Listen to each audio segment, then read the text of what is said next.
परमादरणीय धार्मिक सज्जन वृंद, जैसे कोई व्यक्ति किसी पड़ी हुई जमीन को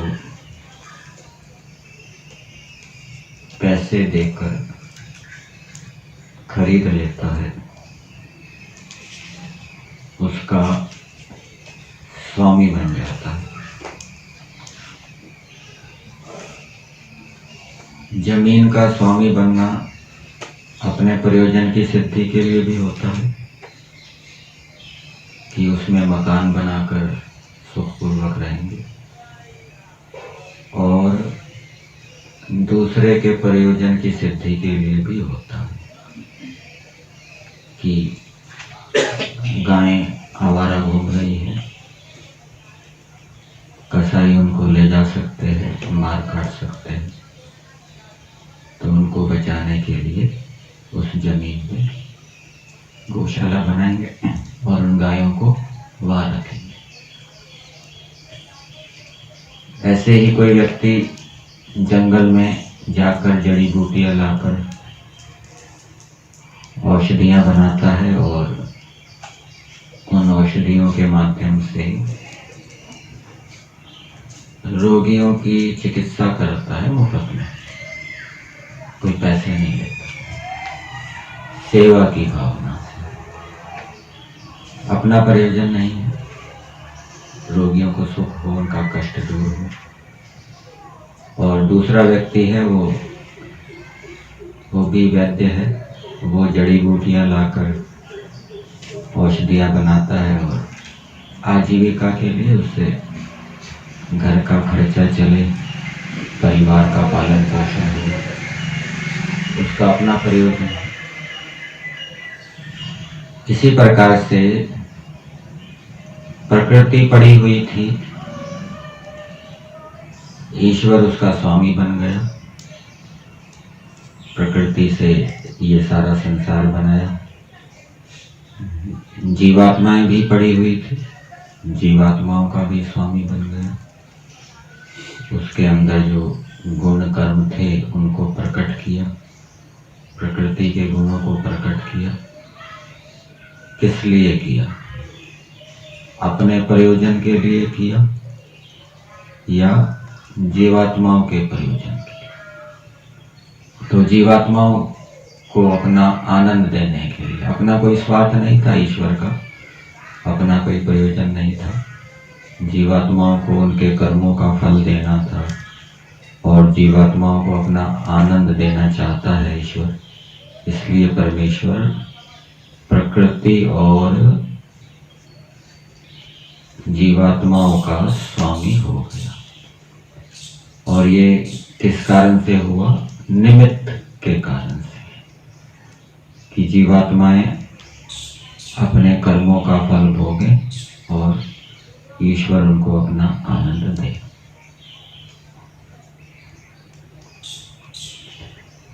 वेद के अंदर अनेकत्र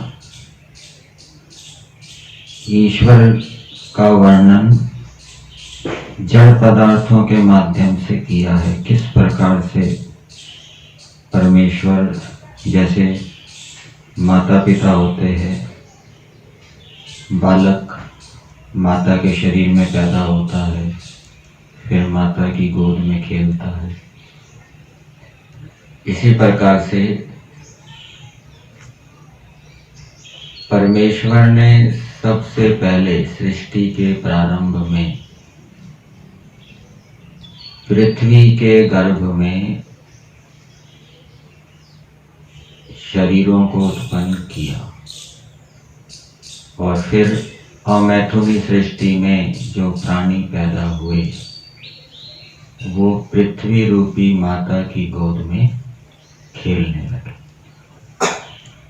हमारी माता परंपरा से पृथ्वी है।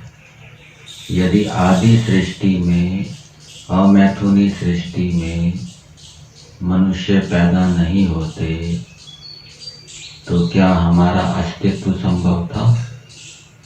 नहीं संभव। तो परंपरा से हमारी माता कौन है? पृथ्वी है।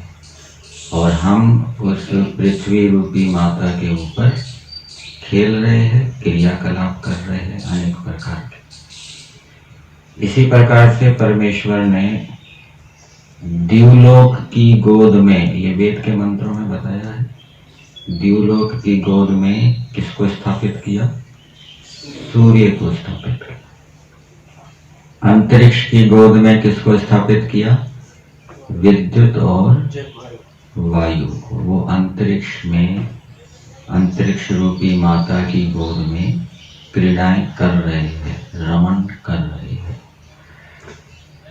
और परमेश्वर की जो वेद वाणियां हैं, एक मंत्र के अंदर प्रार्थना की गई है सम्राट के लिए।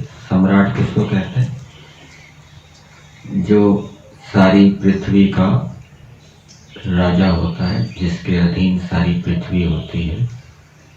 तो ऐसे सम्राट के लिए प्रार्थना की गई है कि वेद वाणियां, वेद